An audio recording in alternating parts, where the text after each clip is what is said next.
Bien, nosotros en Génesis 7 nos encontramos con el relato del diluvio. No lo voy a leer, es un relato conocido, abarca una buena porción de la Biblia, es un relato así bien detallado de lo que fue el diluvio.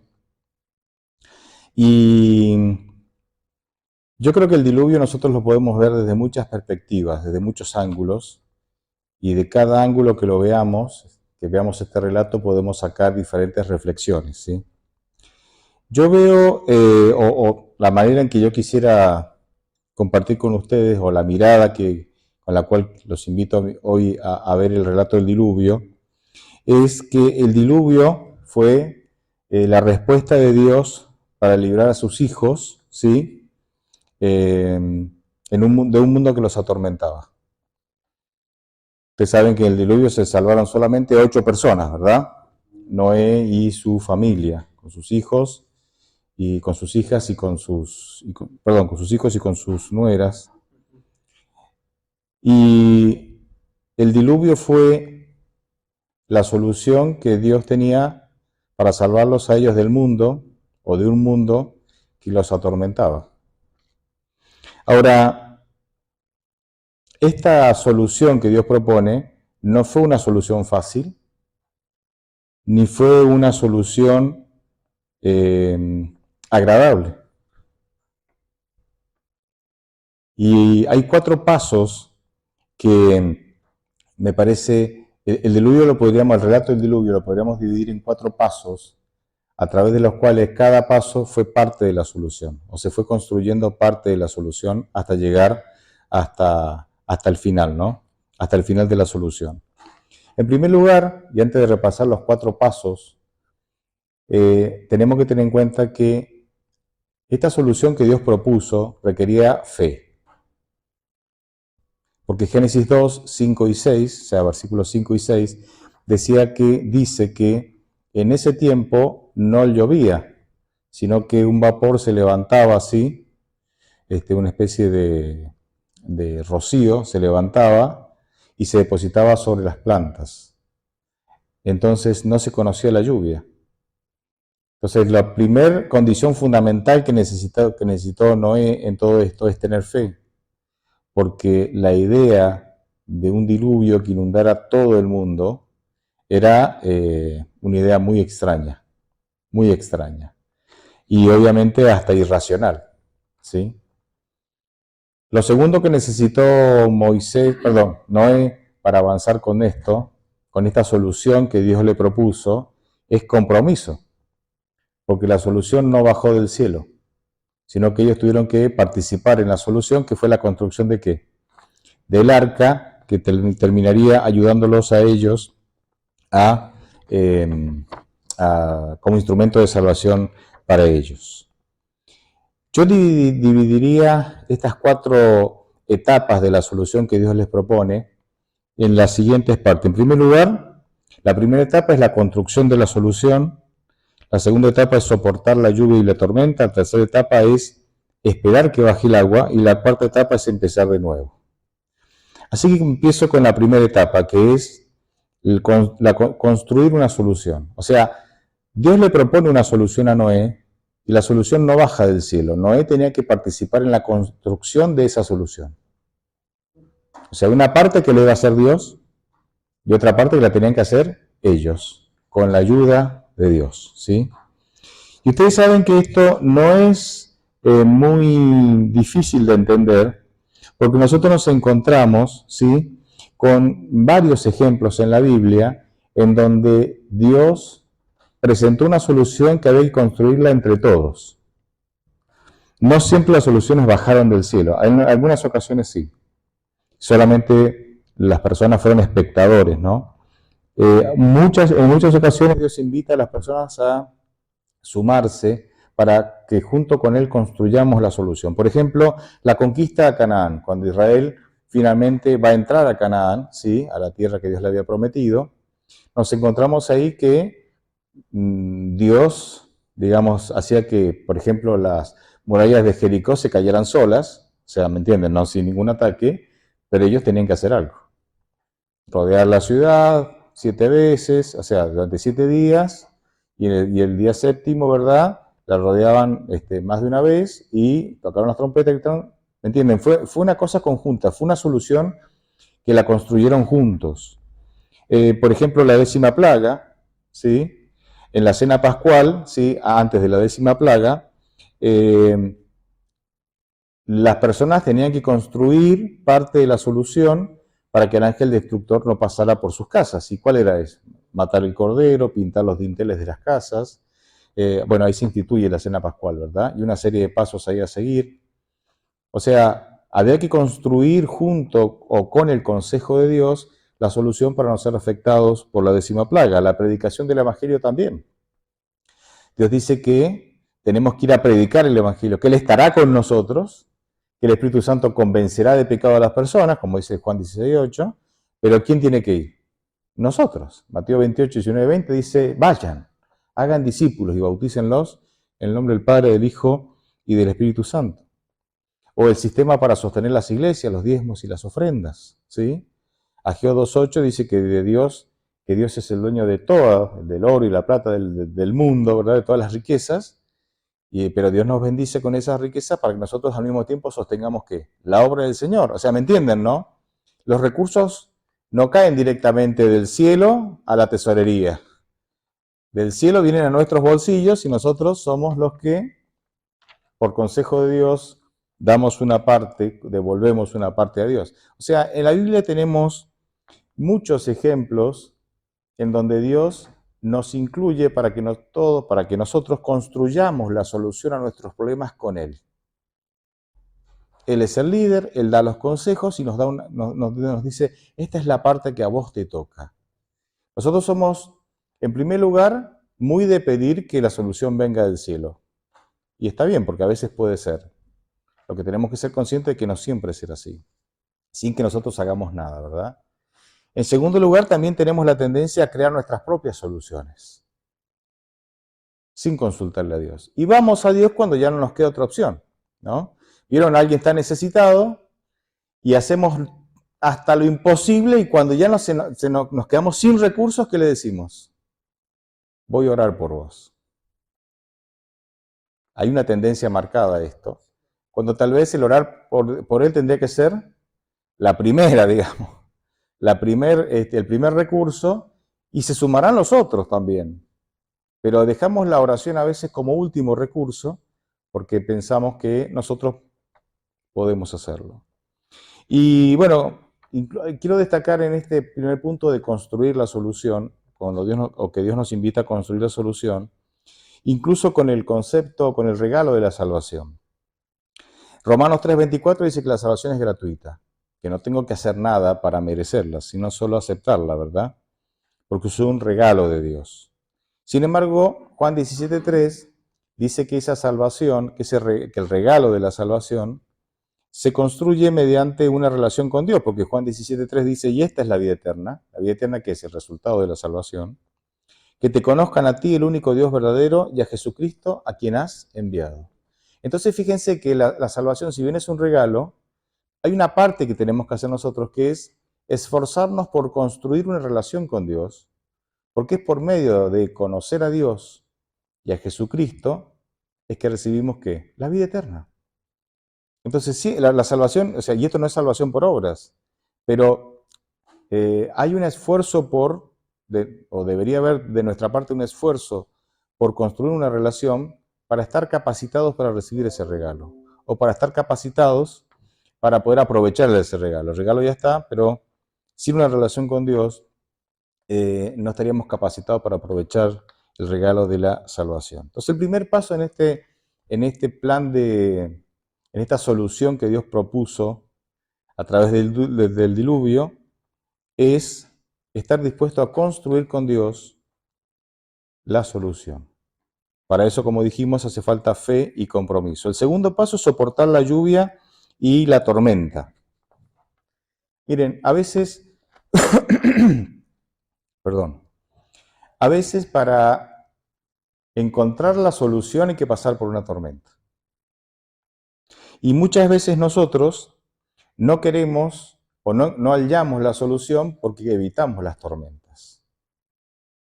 Es como tal vez algún matrimonio que no se llevan bien y llevan una vida mal y no quieren pedir ayuda o seguir los pasos o la terapia necesaria para poder sanar su relación, porque saben que el día que se sienten delante de un profesional o el día que se sienten a charlar en serio, se va a desatar una tormenta, porque van a salir cosas del pasado.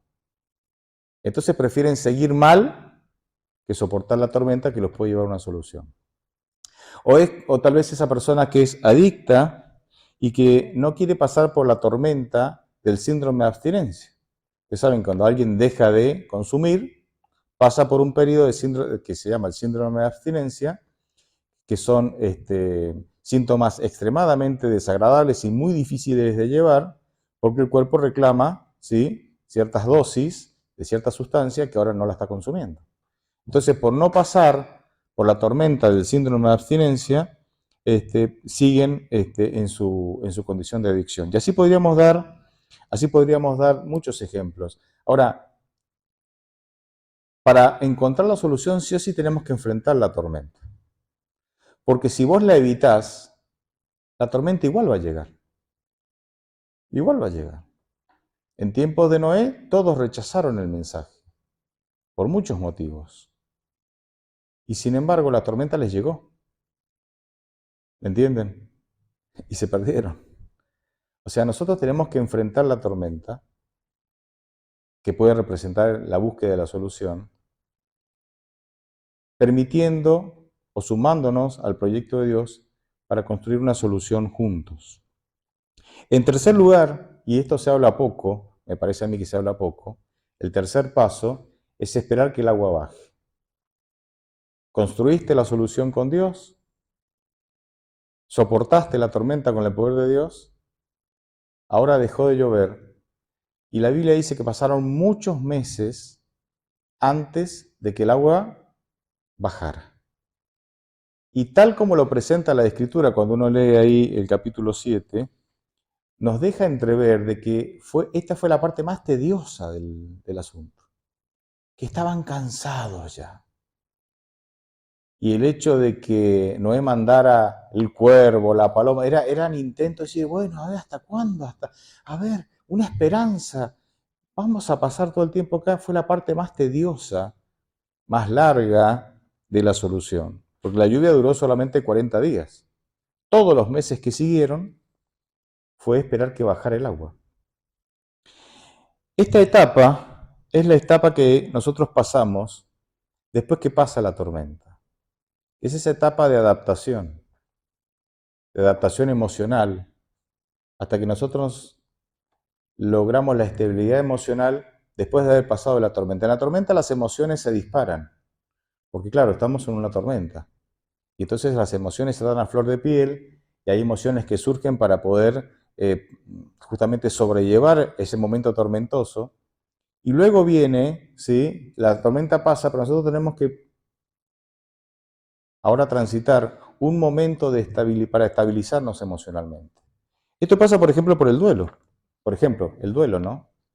Viene la tormenta de la muerte de un ser querido y nosotros emocionalmente quedamos muy afectados. Y después viene el proceso del duelo, que es un proceso que puede llevar meses y años, a través del cual nosotros aprendemos a vivir con esas emociones que se generan cuando nos acordamos de la muerte de ese ser querido. ¿Cuándo superamos el duelo? Cuando nos acordamos, o sea, la muerte de este ser querido, pero ya no nos desestabiliza emocionalmente.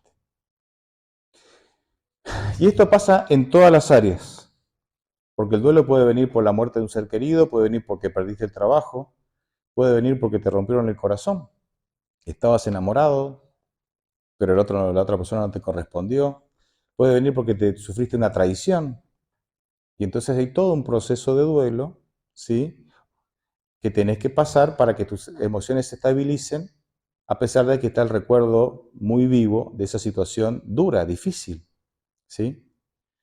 Y de esto se habla poco, porque a veces nosotros queremos la solución y a partir de la solución sentirnos bien inmediatamente. No siempre nos sentimos bien inmediatamente, aunque la solución llegó. hay un proceso a través del cual a veces tenemos que pasar para poder vivir esta nueva situación que se generó a partir de la solución. Noé y su familia tuvo que pasar por este proceso para aceptar esta nueva realidad que tenían que vivir a partir del diluvio. Un mundo nuevo, un mundo devastado, solo ellos. ¿Me entienden? No era que ya está, de un día para otro nos acostumbramos y ya vivimos bien. Y este proceso largo, que para ellos fue tedioso, es el proceso a través, creo yo, Dios permitió que ellos pasaran para que se acostumbraran a esta nueva realidad que les tocaba vivir. Y fue el proceso más largo de todos. Y nosotros a veces no lo valoramos. Conversaba con un hermano de iglesia, de otra de las iglesias aquí, que hace ya algún tiempo falleció su esposa, ¿sí? Y entonces algunos de sus familiares lo animan, ¿no?, a hacer ciertas actividades, a involucrarse aquí, involucrarse allá. Y él entonces me decía, a mí me animan y casi que me insisten, y yo les digo, no es tiempo todavía no es el tiempo. Y él me explicaba que todavía está en este proceso de aprender a vivir con sus hijos, sin su esposa y obviamente sin la mamá de sus hijos. Y está en el proceso. Pero ya pasó tiempo y está bien. Tal vez algunos transitan el proceso más rápido, otros más lento, pero están en ese proceso y esa es parte de la solución. Pero muchas veces nosotros no queremos esperar ni transitar los procesos. Queremos la solución rápida, si es posible que venga del cielo sin que hagamos nada y sentirme bien inmediatamente. Y no siempre es así. Y la cuarta etapa de la solución es empezar de nuevo. Empezar de nuevo.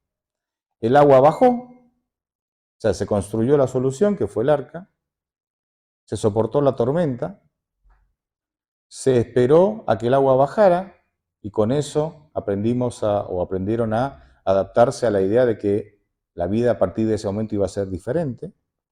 Y ahora el agua bajó, el arca encalló, se abrió la puerta y hay que empezar de nuevo, en un mundo totalmente diferente al que ellos conocían hace unos pocos meses o algunos meses atrás. ¿Saben? Yo noto algo interesante en esto, y es que mientras más grandes somos en edad, más nos cuesta empezar de nuevo, más nos cuesta empezar de cero, porque estamos acostumbrados a una manera de vivir, a una manera de pensar, a una manera de proceder y a una manera de encarar los problemas y los desafíos. Y mientras más grandes somos, más difícil nos cuesta cambiar esas maneras. El problema es que vivimos en un mundo muy cambiante, y si nosotros no aprendemos a de alguna manera sintonizarnos con el mundo y ser lo suficientemente flexibles en algunas áreas de nuestra vida para poder adaptarnos al mundo como va, nos quedamos y sufrimos. Sufrimos de más. Siempre habrá sufrimiento, ¿no? Pero sufrimos de más. Miren, en Números 14, versículo 29, nos encontramos con que el pueblo de Israel que salió de Egipto va a entrar a Canaán. Pero se les ocurre mandar 12 espías. Ustedes conocen la historia, está en Números 14. De los 12 espías, 10 trajeron un informe correcto en cuanto a la información, porque nadie negaba que habían gigantes del otro lado, nadie negaba que habían grandes fortificaciones, nadie negaba que ellos se veían como langostas en comparación a la estatura de los habitantes de Canaán.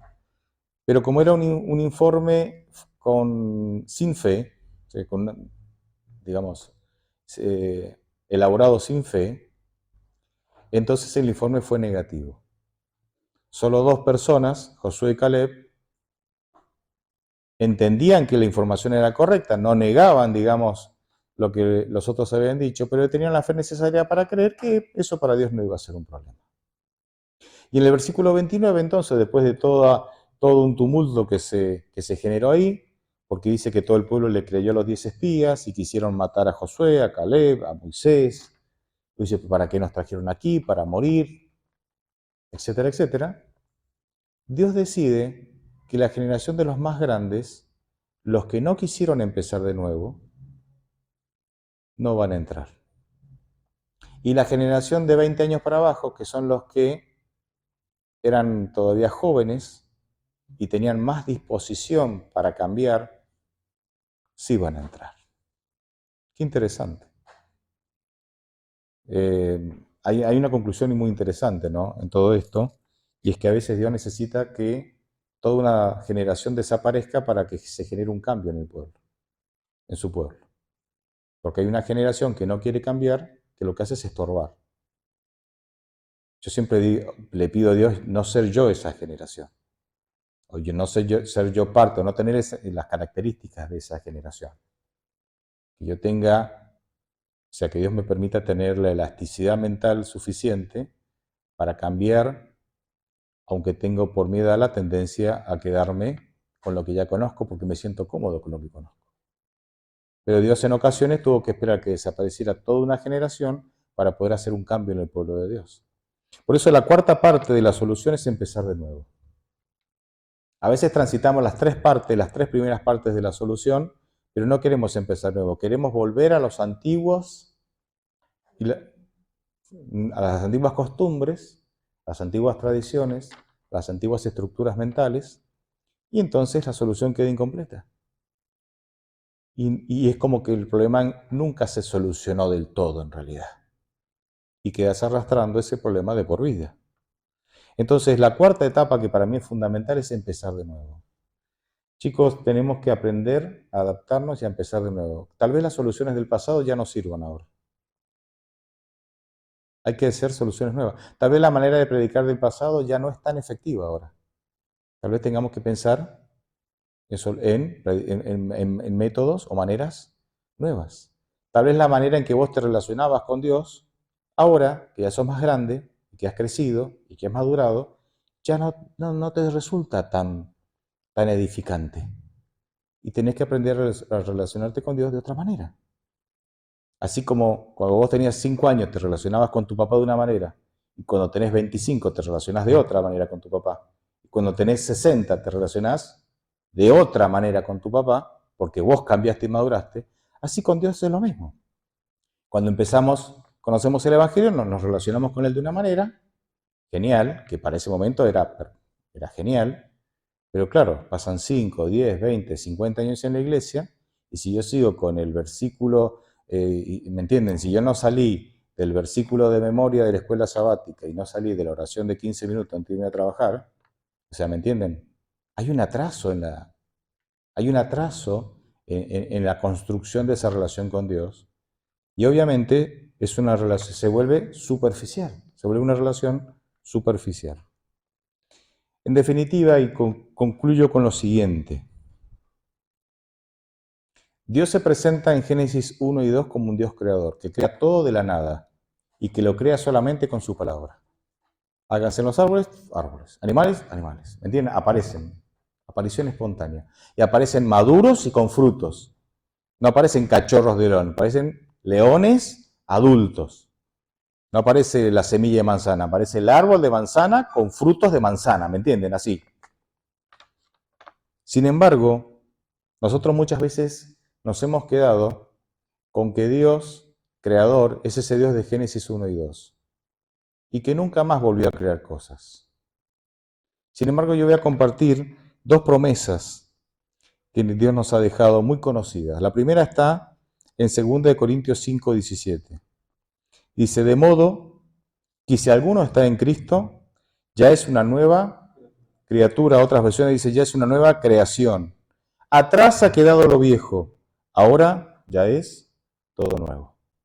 Fíjense, Lamentaciones 3, 22 y 23 dice, por la misericordia de Jehová no hemos sido consumidos, porque nunca decayeron sus misericordias. Versículo 23. Nuevas son cada mañana. Grande es tu fidelidad. Y déjenme sumar un versículo más.